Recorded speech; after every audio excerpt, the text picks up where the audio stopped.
Welcome to the Autistic Techie Podcast. I'm your host, Shay Belsky, an autistic software engineer and tech lead. We're going to dive into the world of tech careers from a neurodivergent perspective, interviewing guests from all different corners of the industry and empowering you to be a better self-advocate. Welcome back to Autistic Techie Podcast. Today, I'm super pumped to be joined by Nicholas Solter, a seasoned technology leader and passionate advocate for neurodiversity, especially within the dyslexic community. With an impressive background in software engineering and technical leadership, he's worn many hats throughout his career, from leading complex engineering teams, offering books on the subject, and being an incredible advocate for people who have dyslexia. I'm super thrilled to dive into his experience, talk about his advocacy, learn more about his own show, his own dyslexia podcast, and just learn about how he combines advocacy with being in the workplace and helping others learn more about dyslexia. Nicholas, thanks for joining the show. Thanks for having me. Of course. I'd love to learn a little bit more about your technical background. This is a tech career adjacent podcast. I'd love to know how you got into this industry and where it all came from. Sure. So I didn't set out to become a programmer. I actually started college as a bio major.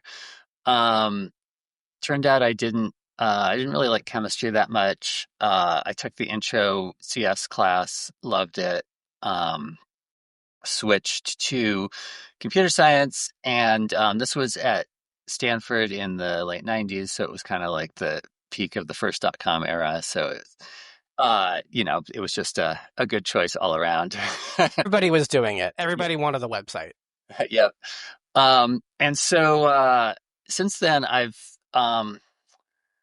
guess I think of myself as a generalist. I've been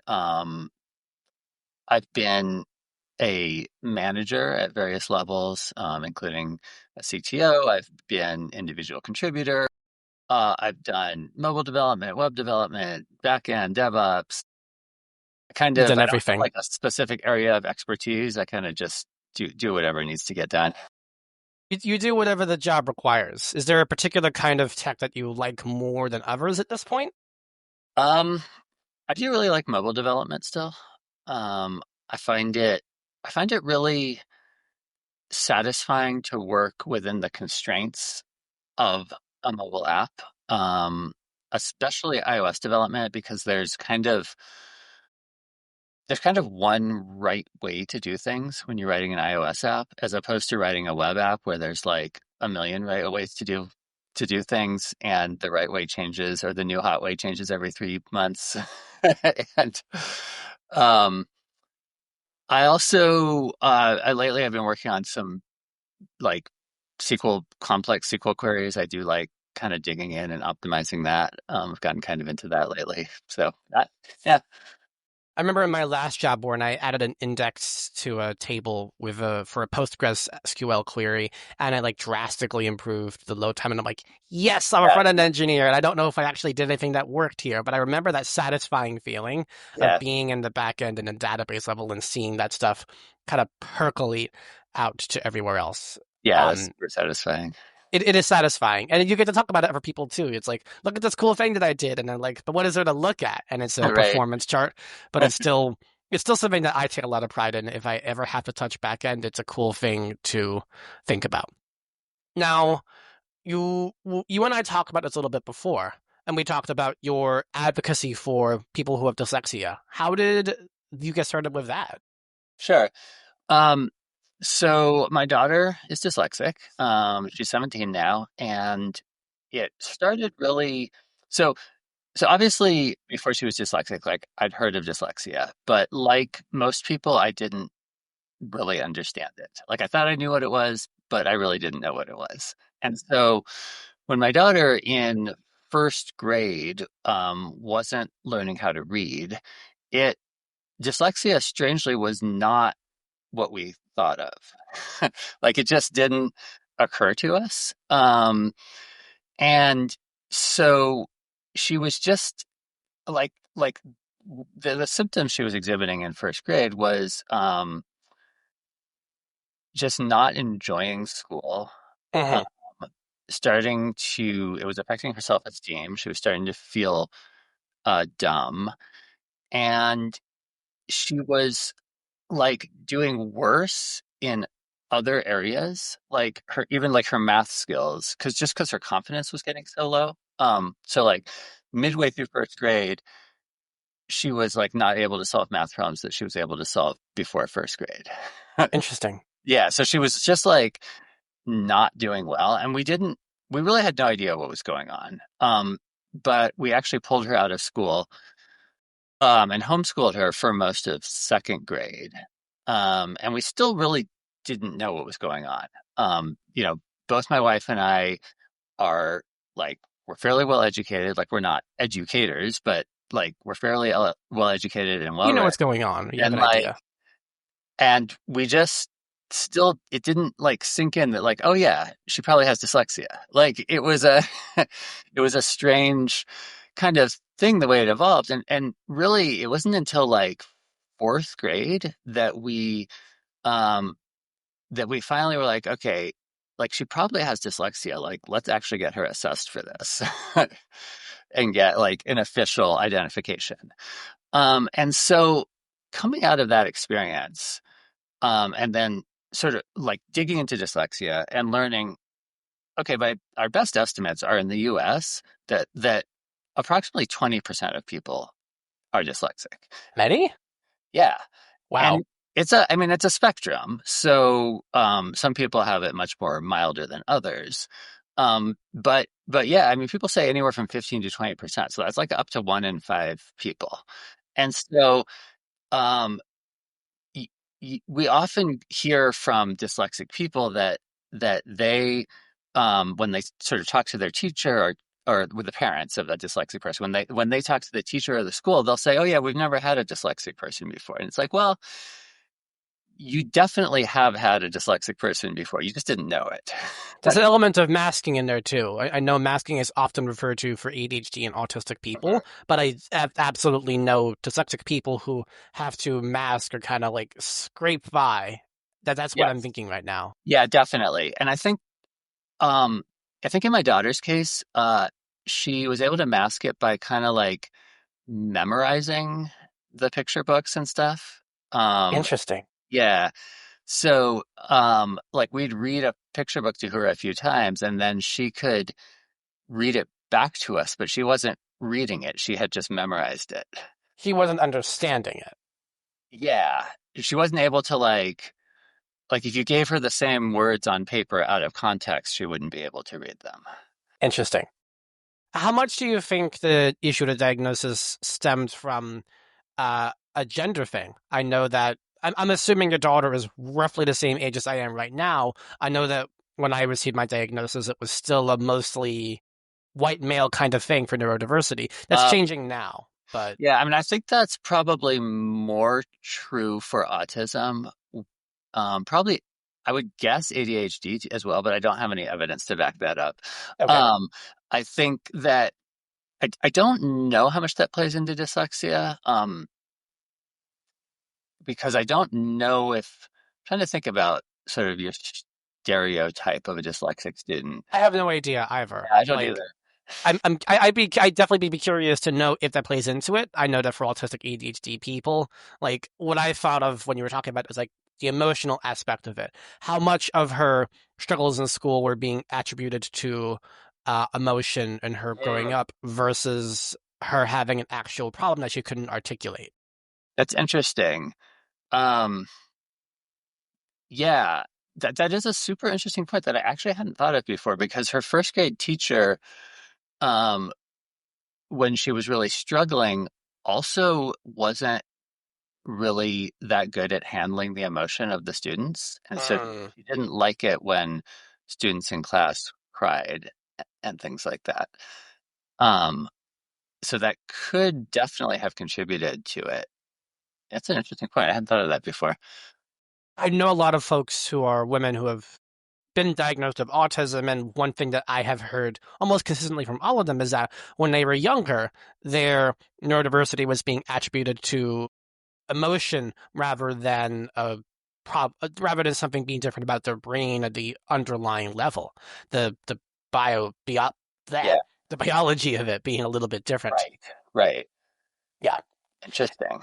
So your daughter was diagnosed with dyslexia, and then what led you to become a stronger advocate and Yeah, have your own Dyslexia Journey podcast about it? What led from you supporting your daughter to supporting other people? right. So, it really came out of our experience of like not being able to identify her for several years and realizing that kind of like us, like everyone thinks they know what dyslexia is, but when they actually see dyslexia, they have no idea what it is. And there are so many people like we figured it out and we were able to you know do some research and learn about this and realize that like there just isn't it just isn't talked about enough. Like people are just vaguely aware of it. Like at every level, like parents don't really know enough about it. Schools aren't really assessing for it effectively. Um, Teachers aren't like, a lot of teachers aren't super aware of it. And so um, we thought that the best way that we could kind of help other people was by talking kind of parent to parent. So Okay. that's the like hook for our particular advocacy. My wife and I, it was kind of just one day we were just like, we should start a podcast. Like we have stuff to say. I Like love that. anyone will listen to us or not, but like we feel like we've been through this. We have learned a lot of lessons. We've met a lot of interesting people, and like we if if this helps anyone out there, like great. Like let's just put it out there. And what has the impact of your own podcast been like? Do you know Um, what the ripple effect of it has been? it's super interesting because you know this from doing a podcast as well. Like sometimes you feel like, am I talking to anyone? Like I'm just putting this content out there, right? And and so it's so gratifying. Like I actually just got a message just earlier this week from a podcast listener who just was telling us how helpful it is and how this is the most one of the most helpful things out there for her dyslexia journey. And so I love someone I've never met who I have no connection with, right? It's like and we've gotten other messages like that as well. So it's really gratifying to know that we're putting content out there that people are actually getting something out of. Yeah, like I look at the analytics for my show and I'm like, it's trickling up slowly. I only started this a few months ago, so it's Yeah, not like I have a big massive audience yet, and right. I'm not expecting to have a big massive audience for a while. But the number one thing that I've seen is like consistency about making sure that you're consistently posting episodes and that you're engaging with Yes. people. And I'm doing a little bit of social media as well. I should be doing more, but I'm dabbling with that a little bit too. Yeah, it's hard. Like I'm not a natural marketer for sure. Neither am I. I'm winging it. I'm like, maybe this will work, maybe Yeah, it won't. I exactly. use like the podcast clips and I edit those and I post those on social media, which is actually helpful because I would in the past I would like spend so much time making little 30, 60-second reels, and it would take me as long to make one of those reels as it would for me to record a whole episode for the podcast. And I Yeah. enjoyed this so much more. And clearly you enjoy your show too. Clearly people enjoy listening to your show. And your podcast is targeted at parents, it Mhm. sounds like. Yeah. But I was gonna say, interestingly, there are a fair number of kind of dyslexic adults who listen to it as well and seem to get a lot out of it. What have you learned the most from talking with dyslexic adults specifically? It's kind of like I'll say something that sounds very contradictory, but that every it feels like there are universal aspects to the dyslexia experience. So like Interesting. everyone we talk to seems to have certain experiences where we're like, oh yeah, that was like exactly the experience of our daughter. Yet at the same time, and this is where it sounds contradictory, everyone's journey is unique. And so there are these like shared aspects, but you have to be careful not to overgeneralize, because depending on people's, the parental support or like a particular teacher, I mean, sometimes it'll be one teacher who says one thing one day that like sticks with them for the rest of their life, right? I felt that too in my own way. And it also is a similar experience for autistic people and ADHD people, where like my experiences as being autistic vary differently, greatly from for autistic people, but many of our other experiences are also the same. Same with folks with ADHD. Like there are some similarities, Right. but they're not completely copy paste from each other. Yeah, exactly. And it also resonates with like things that teachers have said, things that other advocates have said, and like sometimes someone will say something that's very innocuous and doesn't mean to be inspirational, and then it ends up becoming like super resonant. The thing that stuck out for me as being autistic is like, if the worst thing that can happen is nothing, it's worth trying. And that helped me figure my own brain out. Like, what am I so afraid of? What do I want to try to accomplish in doing something that I perceive as being risky, but isn't actually risky? Something like trying a Yeah. new food. As long as I'm not allergic to it, I can just spit it out if I really don't like it. Right, right. And so far, I have not yet discovered a food I'm super allergic to, and I hope that I never do. Yeah. But I have discovered lots of things in that regard. Right. And when it comes to your daughter, when it comes to the parents, it really sounds like there is a great community of people around them and around you that not only support you, but that you can kind of feed back into as well. Yeah, we've met so many amazing people through interviewing them, and it's great now because now we're actually at the point where people are reaching out to us to come on our show. Oh my gosh. Yeah. Oh, I love that. It's good to have a backlog of people who Yes. you want to talk with. I've been doing cold outreach for me, and again, I'm still new to doing this, but I enjoy it. A little meta moment there, but I Yeah. still enjoy being like, I want you to talk on a podcast, and Yeah. so far nobody has said no. And Yeah. now when I apply to be on other people's podcasts, that's when I typically get the cold shoulder. But that's just expected. Some of these shows are pretty big. Yeah, for sure. And so how over the course of your daughter growing and maturing, how much more of a self advocate have they become and been able to achieve? Yeah, that's a great question. And it's something we talk about a lot on the show too, because as parents, I guess our goal is eventually to um, make our allow our children to have their own independent lives and not be dependent on us, right? Hmm. And so, um, yeah, at the beginning, like in elementary school, as a parent, you're generally the one talking to the teacher and whatnot. But so she actually has been doing very well with this. It started in middle school. She actually went to a private middle school, very small. So I mean, there were like 4, 5 people, 6 people in her class, maybe. And I guess I should acknowledge our privilege in being able to send her to a private school, which I think was the best choice for her. And it's not accessible to a lot of people out there with dyslexia.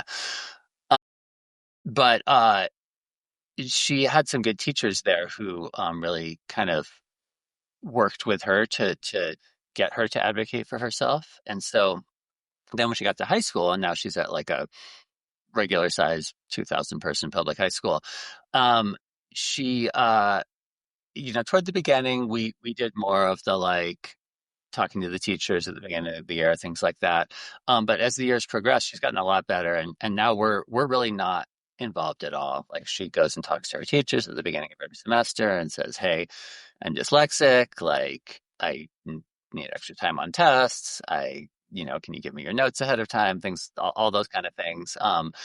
And then she, reminds them about the extra time for every test and arranges with her other classes to be able to have that extra time and sort of all the details. She's really on top of herself now, which is great because she'll be going off to college next year. And Wish that I'd had that level of like self awareness when I was in high school. I yeah, think in high school, I was still kind of reliant on other people to tell me what I needed. And it wasn't until I got to college when I was at Cornell where I'm like, oh, this is what I actually need and I have to ask for it. I'd wish that I'd had that level of confidence in right. myself. But I'm super psyched to hear that your daughter has that level of strength in their self, strength of conviction is what I'm Yeah. hearing. Yeah. And I think it's been really helpful. Uh, and I don't even know if she maybe doesn't even realize this, but like even just meeting other people in her class who are dyslexic as well. And so if there's like two of them who need extra time on the test, then that's great, right? A little easier to ask the teacher if it's two people versus if it's just Yeah, one. yeah, Even the one extra person, and I've definitely felt that too. Like even just the social aspect of like finding another autistic person is like, wow, like we yeah, have many of the same shared experiences, and also some things are different. yeah, yeah. How does your advocacy for your daughter translate into the workplace? Have people come to you at your job on this subject? What form has that taken, if any? It's a good question. It reminds me, and I'll kind of lead into this a little bit tangentially. So we had a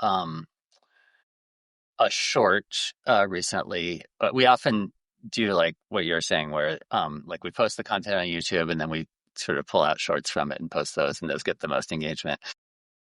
And we did have one short that was talking about the importance of, it was kind of like, I think I titled it like "Ask for What You Need," and we got a comment that was like, I was like, well, like when you get in the workplace, like that's not going to work because like your boss isn't just like sitting around waiting for you to ask for what you need, right? Kind of a sarcastic take on it. And and it it's like I really disagree with that. Like I think in the workplace, you definitely need to ask for what you need still. And like, I mean, setting aside the like legal requirements that the workplace has to accommodate people, right? With various quote disabilities. Obviously, we don't like that term. But, setting that aside, like, um, I think that, I mean, most workplaces that I've been involved in, and maybe it's unusual, in maybe the tech industry is different than other industries, but I think most people are happy to accommodate people, for whatever they need, right? Um, so me personally, it's kind of more. I've been realizing more and more what I haven't done right in the workplace.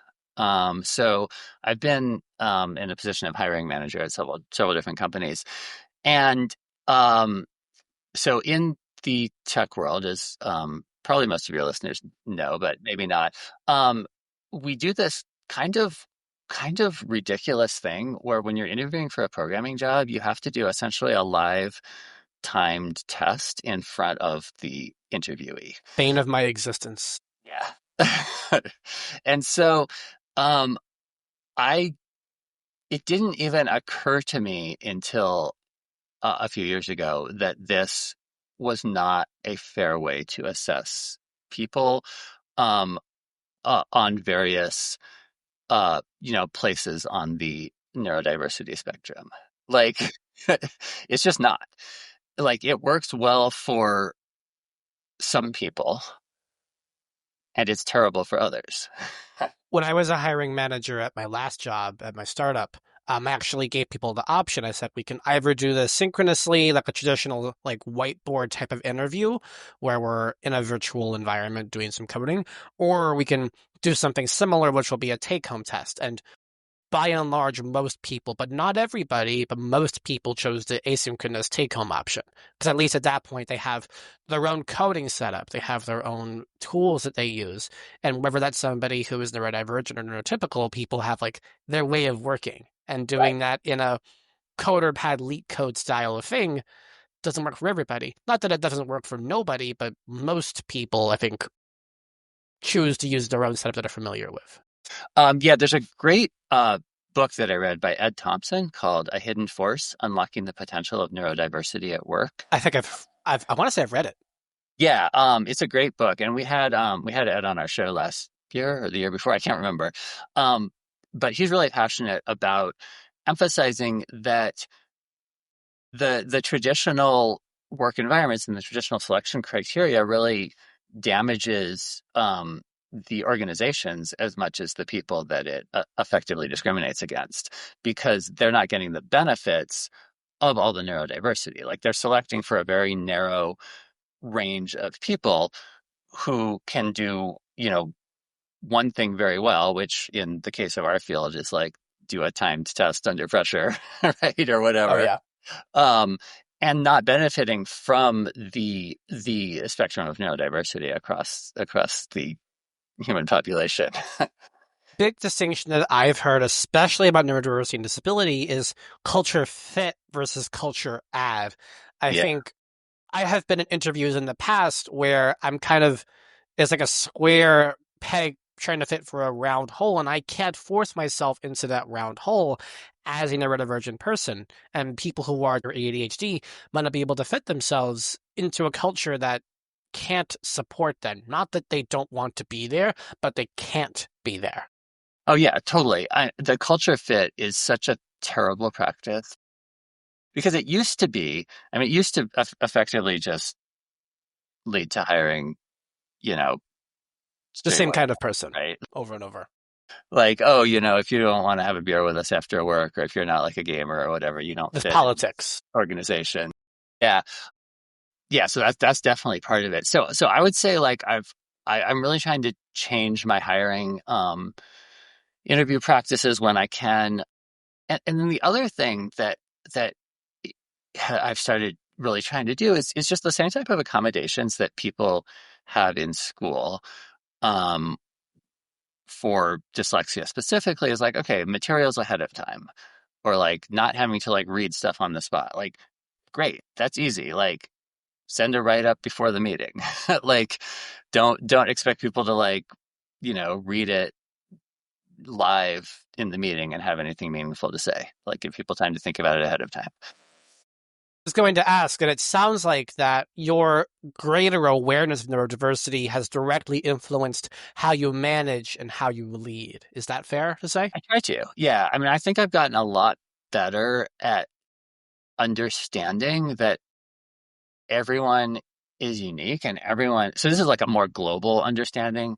Like I used to think, and this is like super embarrassing to admit, right? Like when I was in high school, I used to think like, okay, there's like one way to be smart, and that means like people who do well on standardized tests or whatever, right? Like, and thankfully, I've come to understand that really, how well you do on a standardized test measures how well you do on a standardized test. That's it, right? Like, and so yeah, so I've really tried to um, be more aware of everyone's unique abilities and unique ways that they contribute, and really, really, I was going to say leverage that. I mean, I hate to say that because that sounds so like transactional, but I mean, Like incubate it, like you yeah, are allowing it to foster and grow unimpeded. right, right. Yeah, so I think I've become a better leader, um, from becoming more aware of that. Like nobody's perfect. Yeah, Nobody is ever going to know to do all 100% of the right things 100% at a time. That's unrealistic. But you're conscious of it, you're aware of it, and that's more than I can say for yeah, people who I've worked with in the past, unfortunately. Just the fact that you're aware of it, like, hey, maybe we should have an agenda before this meeting, or like present this information differently so somebody else can process it differently, or we can change the mode of how this is going to work to take better advantage of the way that somebody works or does this. right, right. Or even something as simple as like, it's so easy to just, you're in a meeting, like, okay, any questions? Nope. Okay, great. Let's move on. And like actually stopping and for real, like, okay, let me actually pause for 30 seconds or longer and say, okay, like really think about it and give people actually a chance to speak up. It's so funny you say that because me as an autistic person, I find myself doing that by accident. And I try to be conscious about like it's okay for there to be silence. It's okay for people to like process and move on. And Yeah. like I definitely am guilty of that as an autistic person. And Yeah. I will freely admit that I could be better at that. I mean, yeah, like you said, it's we can't all be perfect at everything. And I definitely am not. Do you have any l- big advice you would give to people? If you could say any one thing about dyslexia that you wish more people knew about, what would you say to folks?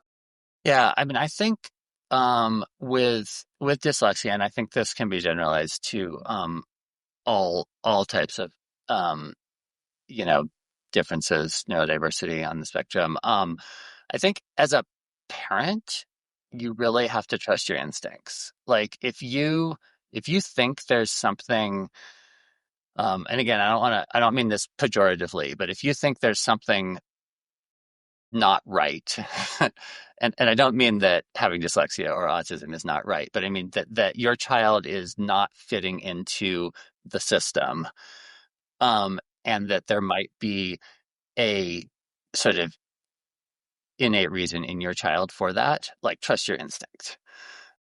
The best case scenario is a doctor tells you what you need to know to support your child better. And I totally agree with that. I think there's very little harm that can be done by taking your child or someone you care about to see a professional to get an expert opinion and to go for the paperwork and go Yeah. for all the testing. My favorite is when I hear about adults who go for testing and they joke about what the testing process is like. And I'm sure it's different for adults as it is for kids, but that testing process can be very enlightening for people.